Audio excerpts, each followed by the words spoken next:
But there's two other components that I think really drive the buzz. The second is this idea that you can future-proof your stack. Maybe the choices you made for your technology is great for right now, but how do you know when you're a fast-growing company on the e-commerce side, how do you know that the technology choices that are right for today will also definitely be right for tomorrow? And Albert has a great experience, and we'll talk about that around your decision-making for it. And the third is this great movement that I'm really excited about as an engineer, which is this empowerment of engineers and developers and what that means for e-commerce brands that really want to knock it out of the park. Nacelle itself, we do a few things, but really we're a data orchestration platform. And what we focus on is properly moving data. What we found is when you can move data properly, you can really ensure that headless is done the right way. There's many different ways to do headless. There's a lot of traps you can fall into. I used to be an e-commerce developer at an agency where we were doing headless builds, custom, and I really ended up building a product that I wish I had when I started that experience in that endeavor. And that's really what Nacelle is all about. Practically, performance is something we talk about often. And there is clearly an inverse correlation between page load speed and conversion rate, meaning the faster the storefront is, especially on a mobile shopping experience, the better your conversion rates will be. Also, for those of you that have many products you're selling at once, generally speaking, there's a higher AOV or cart size associated with those checkouts. So, these are things if you're a fast-growing company that really do matter and really do move the needle. And the second is something I already alluded to, which is this ability to future-proof your stack. And again, if you pick the technology that's right for today, how do you know that's going to be the right technology that's right for tomorrow? Okay, so I've talked about, but these are all themes and subjects that Albert and I talk about regularly. So I will introduce Albert. He's the VP of Digital at a great company, ILIA Beauty. Something we're really excited about because of some recent news, but I won't say you're done there. So Albert, can you tell us a little bit about yourself? Yeah, for sure. So I'm Albert, VP of Digital. I've been at ILIA for about 3 years. I guess what I kind of really focus on, I'm really behind the scenes, really. So I do customer acquisition, customer retention, as well as product management, which is what we're here to talk about today. If you kind of look at ILIA like 3 years ago, it was really just selling through Sephora, and D2C was a very small percentage. We actually had no paid marketing. So fast forward 3 years, we're much larger now. The business is well diversified, and D2C is actually a really strong part of that. And in a short sentence, we actually acquire a lot of new customers through our website, whereas 3 years before we didn't. So huge transformation in the past 3 years. So we did some things right, I guess. And one of the things we felt like what we did right was back in 2021, we actually launched a headless website. So, but we'll talk about that more. I appreciate the Miami club music in the background. So, Albert, before we get into the details of Headless, can you tell us a little bit about ILIA Beauty's view on technology as a whole? Yeah, so what we're not a tech company. And I think at the core of it, we're a beauty company. We're a brand. We take very careful detail and aesthetic, as well as the products itself. So that is kind of the main goal there. Which also means that we don't have a big tech team. We actually just have one in-house developer that me and her work together on. And so, yeah, when it comes to technology, we really just want to solve customer problems when selling makeup online. And so we really stay close to customers, and the very common questions are, you're buying foundation when there's 30 shades, which shade am I? When you're buying a blush, which color blush would look best on me out of all these colors across all these different skin types? Those are the questions we're trying to answer. And so, when it comes to that, we really focus on the front end website. I know a lot of brands out there have huge data teams. They focus on a big data warehouse. They have, they want to customize everything. And I don't think that's us. We really just want to focus on selling product and growing the brand. And so when it comes to the front end, one of the things we did was really empower our devs by actually moving from Shopify the front end to a headless front end. And the reason for that is it's kind of like a problem solution type of thing. If you think about it, like we first heard about headless, I think reading an article from Shrivectin by ILIA, and it was really well detailed, really well documented, and we're like, we want to do this. So number one, where did the speed of headless comes from? It actually comes from static site generation. And we're like, how do we do that? And then so like, well, we want to work with a company like Nacelle or Headless to statically build, generate our website. We also wanted to, using Shopify themes and the CMS, which I'm sure many of you guys do. We have so many assets, videos and images. How do we develop a backend CMS? Or how do we program that into Shopify themes? And that was really challenging. So that's why we wanted to bring in a third-party CMS. And there's Contentful, Prismic, and much more there.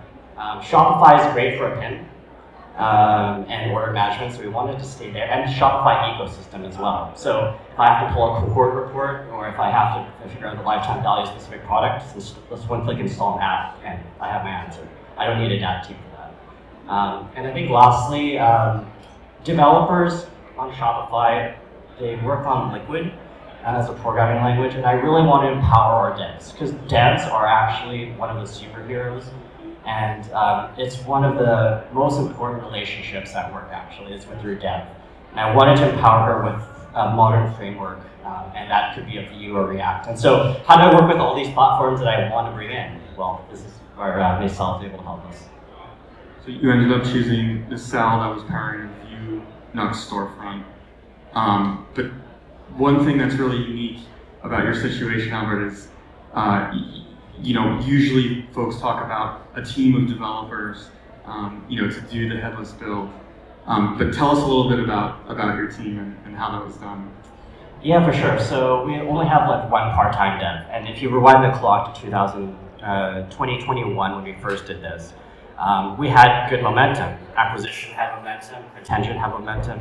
We knew about headless. It was actually 3 to 4 years ahead on our roadmap, but actually, it's actually better because we were thinking about it.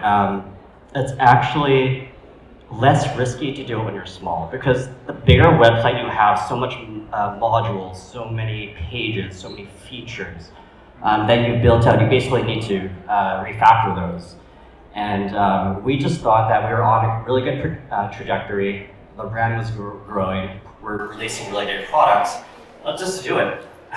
So it was kind of a leap of faith, and I did not have to go through an agency. I did not have to go through all these proposals.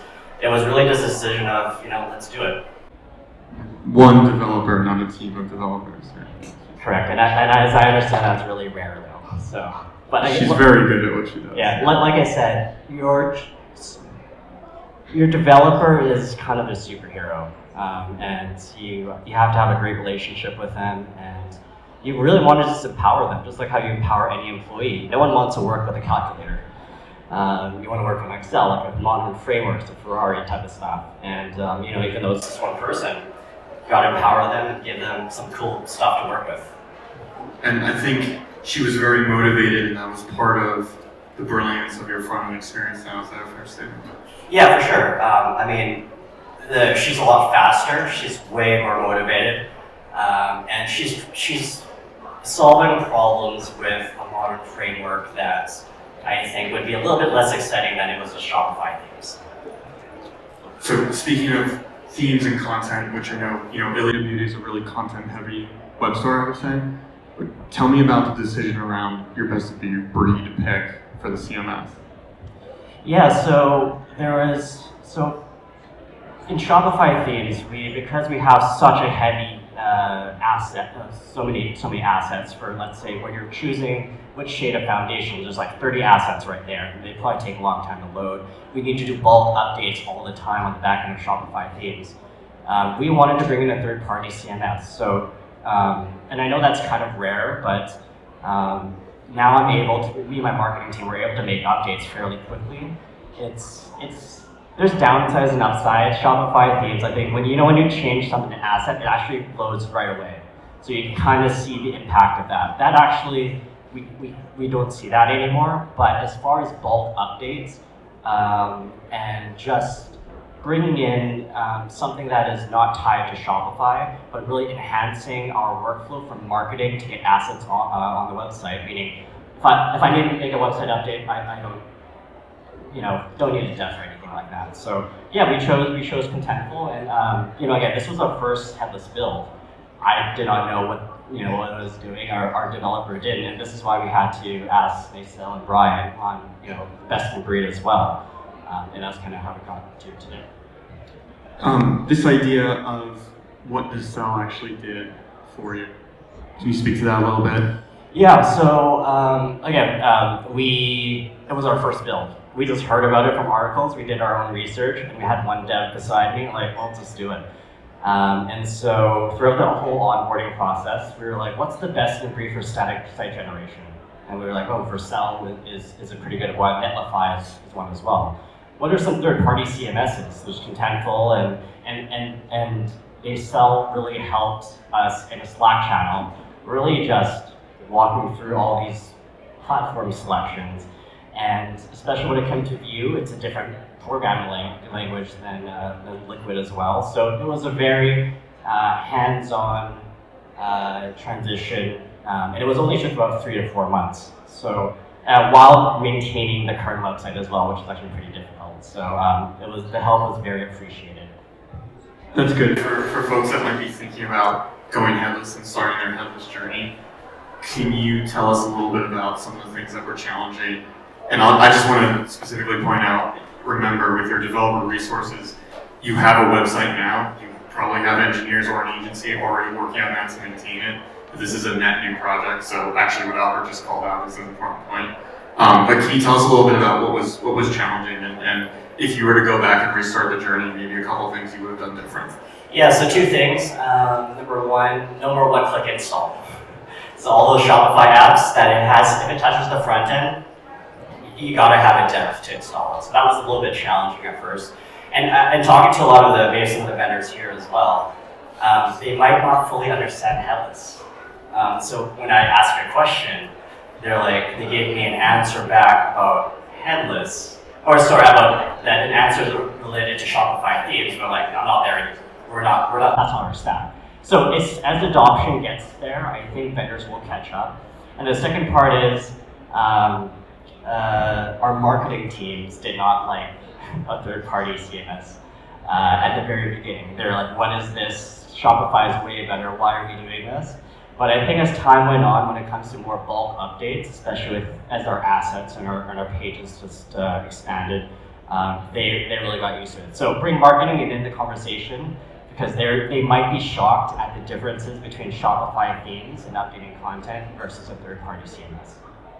I think the idea that you're bringing the marketing team in and the content creation team in early, even in the CMS selection, but then after the CMS selection in headless content management, there's something called content modeling. Super important to get right. Bring them in to the conversation as well.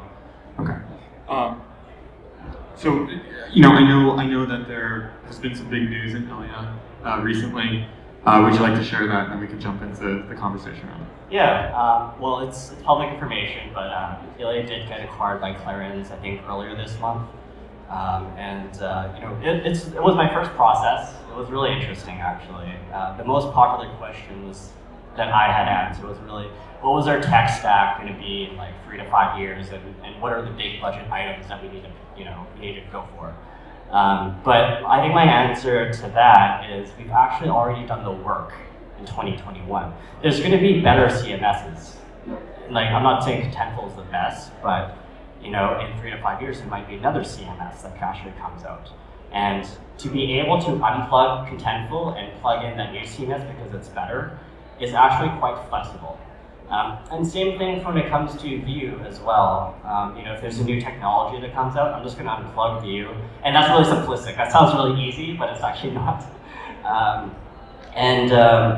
That's the, just going ahead and looking forward. We're not going behind and fixing bugs or maintaining the current platform. We're just constantly developing new incremental things, and our framework today, we will probably stick for it for a very long time, and we just unplug and plug in the thing that, whether it's a new tool or a new platform, whatever. So your acquirer, they were doing some due diligence, and they were assuming maybe that a migration would have to happen at some point, but maybe your responses showed them otherwise? Yeah, exactly. Like a re-platform is super time-consuming. I'm sure all of you have thought about it, but then seeing pros and cons of Shopify or etc. Can I get on something else that's new and better and just easier? But at the end of the day, we really like our stack. Again, it's the benefits of the Shopify ecosystem, but with a much faster front end and much more flexible ability to unplug and plug in the best of breed, whatever that may be. Great, and we have 2 minutes left, so we're gonna wrap this up. I know everyone's hungry. One thing we're doing is a raffle. So we're giving away $500 worth of ILIA Beauty products. So if you wanna stop by our booth and come say hi, we can get you entered into the raffle.